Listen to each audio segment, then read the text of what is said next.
Hi guys and welcome back to Rachel's Enchanting Cakes. Now today I'm going to be showing you how to make this absolutely adorable 3D cream egg cake. It's using Dawn Butler's Cakeframe, which I absolutely love because it's so amazingly easy to use. If you haven't used it yet, you really need to give it a go, guys. But there's also a little surprise in the centre, and I've got to show you before you watch the tutorial that I really don't want to cut into him. Here goes. This feels so bad when you've spent so long. I'm just going to go to the side. Here's a cream egg, obviously. A very adorable cream egg, which I'm going to take you through step by step. You can't have a cream egg without a proper centre, can you? Okay. Got the plate ready. Oh, I really don't want to be doing this. All that hard work.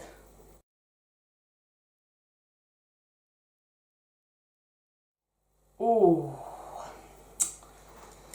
now that is what you call seriously naughty. And what is it?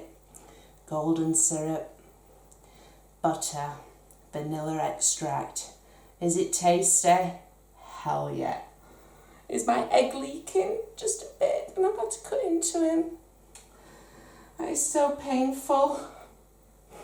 Give it a go, guys. Just as soon as you cut into this baby, your family will absolutely love it. I guarantee it. Everything's done step by step, and it's more simple than you would think.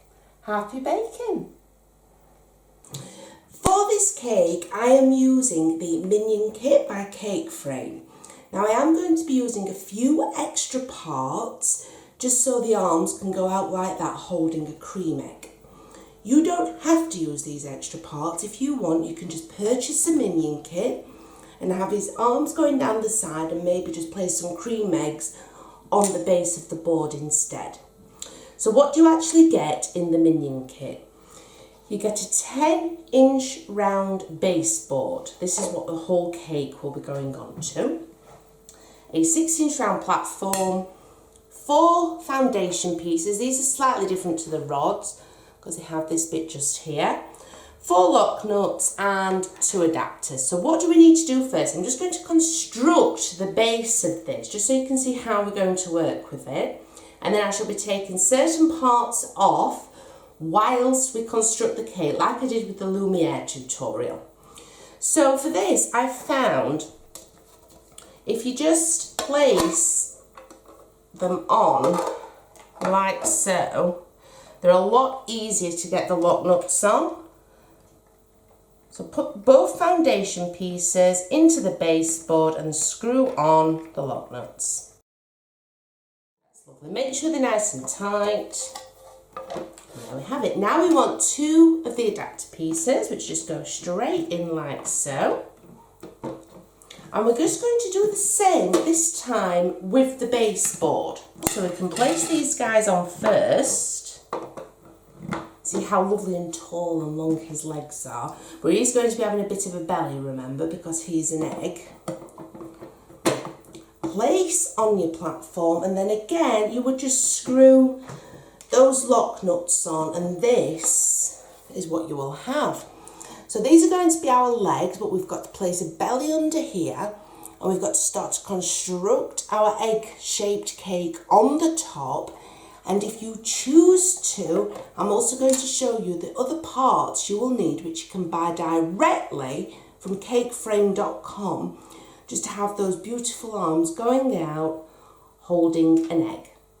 Now, all I want to do is prepare my cakes because we're actually going to be adding some Rice Krispie treats underneath this 6-inch platform.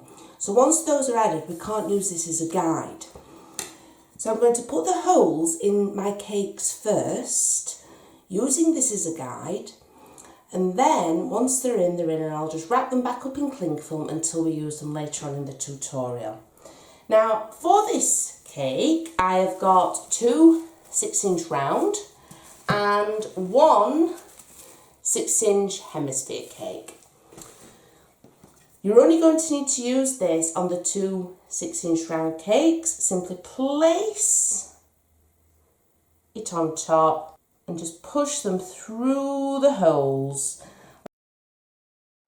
And it will leave you with a guide. Now that we have the guide in our cakes, we can put this baseboard together correctly. So just place your 6-inch platform directly onto the 2 foundation pieces and add both lock nuts. Now what I'm wanting to do, if I just put this at an angle, is do a Rice Krispie treat for the bottom, just so it doesn't fall off. So what we're going to do, we're just going to pull away where the adapters are, so that we've got this piece, and this one can just go to one side for now. And now we are going to do the Rice Krispie treat base. All I've done here is add some Rice Krispie treats to a 6-inch hemisphere tin. I've melted a few candy melts. I'm choosing to use golden yellow. And then this is the platform with the foundation pieces on. So I'm just going to move the candy melts to one side first, because we need to get these holes as an idea just in here, because this is going to actually be going underneath as his belly. So try and get it central. And we'll literally, once, you'll have to look over the top, push it down.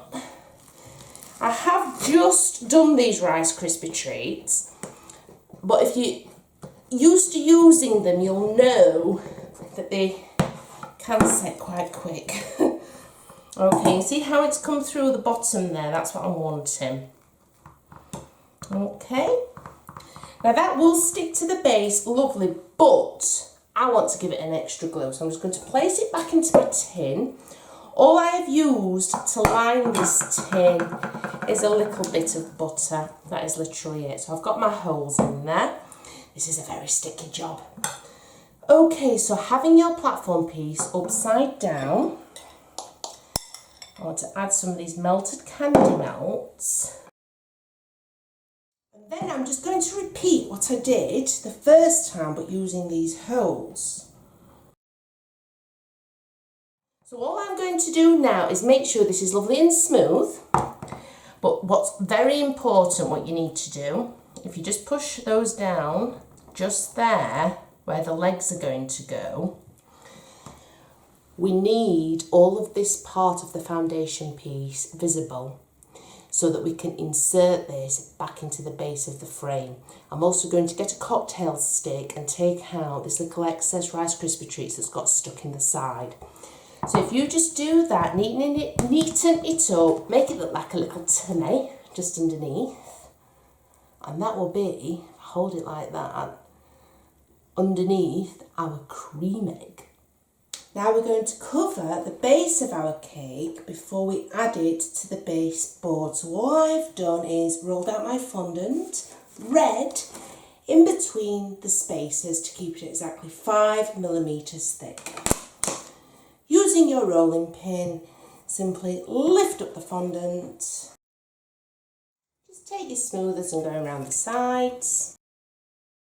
Get the baseboard, and before we actually cut any of this off, we're going to turn it upside down and place it exactly where we want.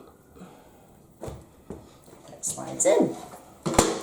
And now whilst it's like this, just so I didn't accidentally cut too much off, I'm now going to cut off the excess fondant, but very, very carefully, so take your time.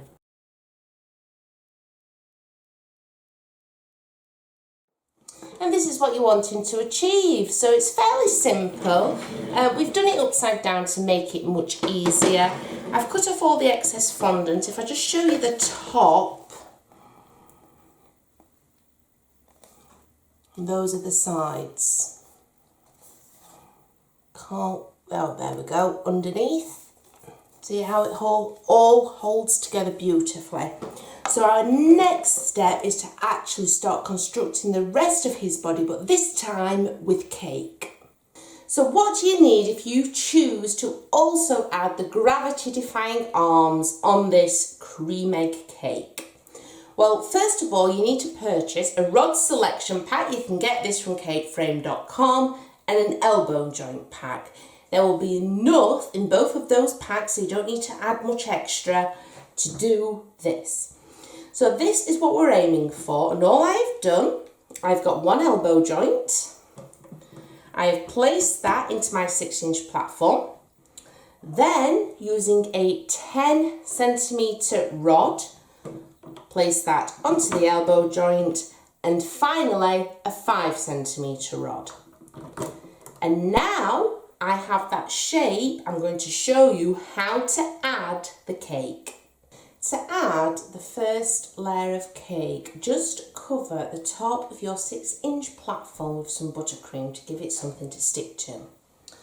I have taken away the elbow joints, and all I have done is push them. If I show you the underneath, I have pushed them through just so they're like that, so that I can insert it directly into here. And that way, because they're bent, I've not needed to cut away any of the cake. So I'm just going to push them through again, just a little bit more, just so that they're sticking out slightly. Get rid of those cake crumbs. And then you literally just need to turn it upside down and line it up. Now then, for the centre of this cream egg, it had to have a delicious filling, as you can see at the beginning of the tutorial where it oozes out.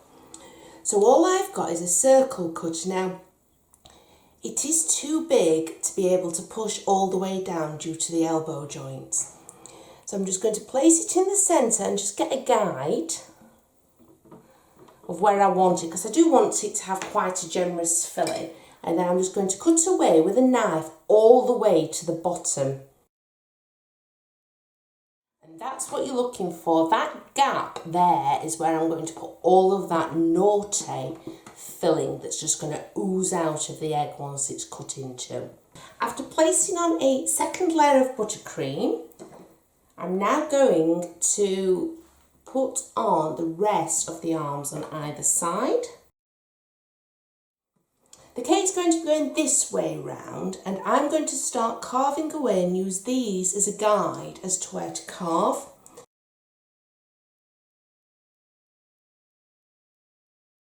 I'm just going to take it away again before I push it completely down, because now I know it fits. I'm going to cut away the centre.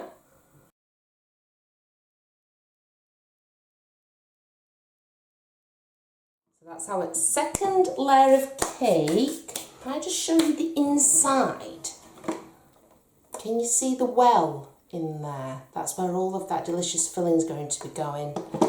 I am going to seal this part now. That's going to be the second process, just so that the filling doesn't soak into the sponge on the actual cake. To seal the inside of the cake, I'm choosing to use the golden yellow candy melts. So once that's set, the next thing we're going to do is to add the filling. And look at how delicious this filling looks. Remember, the recipe for this and the method is in the description below this video. I have let mine cool down slightly, and this is why we needed to seal the inside of the cake, and literally all you do is pour it in. We need to add the top of the egg. So I've just got a little bit of buttercream here. All we need to do now is crumb coat the whole of this cake.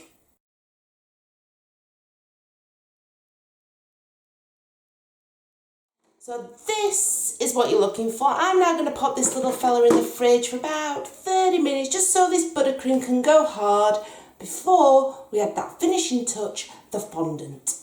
To cover this cake, again, I have rolled my purple fondant in between the 5mm spaces so it stays the right thickness. Place those to one side.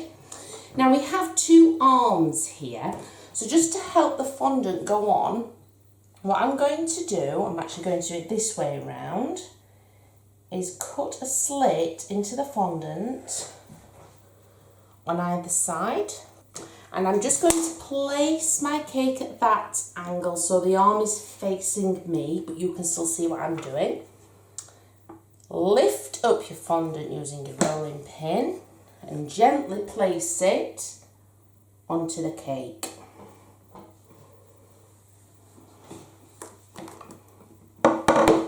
Like so. Don't worry about these gaps because we're going to push them together, but now you need to work fairly fast and negotiate those pleats.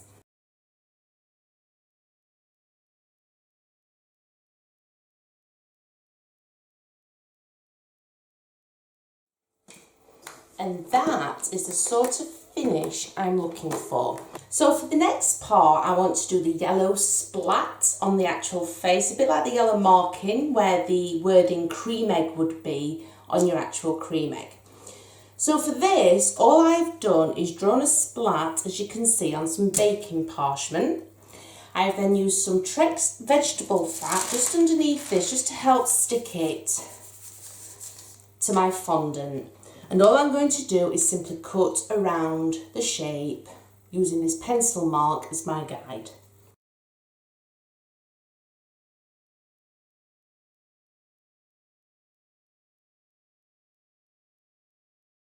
Just peel away the baking parchment. And you'll notice you'll have a few parts that haven't actually cut. So just gently cut away.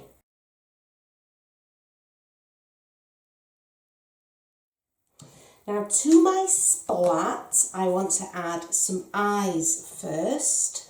So I'm just going to have it so it's facing me so I get them right.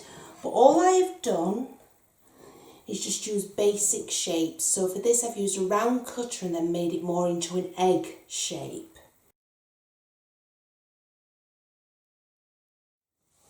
You'll notice the eyes are not level. That's because I don't want them level. I want him to be a character, bless him.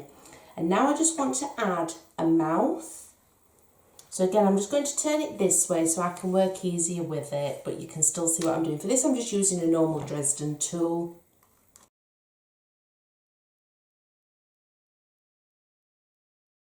It looks kind of cute, but I think we need a tongue now, which I have also made. Again, just with fondant. And once it goes there, it will finish him off perfectly. I'm going to add the tongue once we've placed this onto the cake, which we're going to do now, just because this part will slightly overlap onto his red trousers. So to stick on your splat, you'll notice I've just added a bit more definition to the mouth. I've simply done this by rolling out sausage shapes. You can either use edible glue, or I don't know if you can notice the shine on the cake. I've just chosen to steam my cake. If you don't have a steamer, just place some edible glue on the back of here. And then we just want to position him. I want a little bit of the splat. Remember, you're not putting him straight either. His yolk out of the middle of an egg. How cute is he looking? But he does need a mouth. Remember our lovely little tongue? I'm just going to use edible glue for this. Oh, perfect. And this is what happens when the ideas in our heads start to come to life. I still have a little bit of work left to do to this, including his arms and legs, but we're almost finished. He is really starting to take shape now. This would make an absolutely amazing Easter gift. So what have I done? Well, as you can see, I've covered the cake frame rods. I'm going to show you how to do that next. I've added a hand with a little indentation just here. I've just gently pushed my finger in. I'm going to be doing that to this side as well to show you how I've done it. And I've also added one foot. Very simple shapes, very easy to do. So how do we cover this cake frame first of all? I'm using modelling paste now, not fondant, as it is easier to work with. Cover your cake frame with some edible glue. I've simply rolled out a rectangle shape and I'm going to place that over the top and manipulate it into place.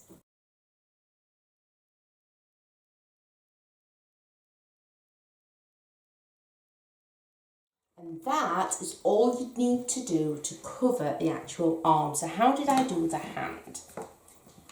Really simple shapes again. For this, we just want a ball. I'm going to compare it to the other one as I want it roughly the same size. Maybe a little bit more. So roll out your ball shape, and then the first thing you want to do a little bit more edible glue, but this time on the tip of the actual frame, and just place your ball directly on top. Now this, where my thumb is roughly where the egg's going to be going. So I want a little indentation just for the base of the real cream egg that's going to be going on there. I'm just going to come to the side so I can see it from the front. Now we want to give him some fingers. They don't have to be detailed, but I want them roughly the same as they are on there. And now for the foot. Again, a very, very simple shape. You don't need much for the foot. Again, using the Dresden tool, I just come round to the side again, a little bit of edible glue again on the cake frame base, and we'll just push that. Perfect. Now then, I really wanted to give him some braces, but if I'm to be completely honest with you, I think there's more than enough on there and he doesn't need them. There's one more thing that I added off camera that's very simple, and I just rolled out some red fondant, as you can see here, and just placed it on that joint so it looks like a little belt, but it's much neater. There's one last thing to add, the cream eggs. And just how adorable does this little guy look? Seriously, give him a go with the added cream eggs. If you wrap this up in some cellophane, it would make an amazing Easter gift. Happy baking, everyone. I really hope I've helped inspire you today. Please do subscribe to the channel. If you like what you see, share it with your friends, and I will be back soon with more amazing tutorials. Happy baking, everybody, and give it a go.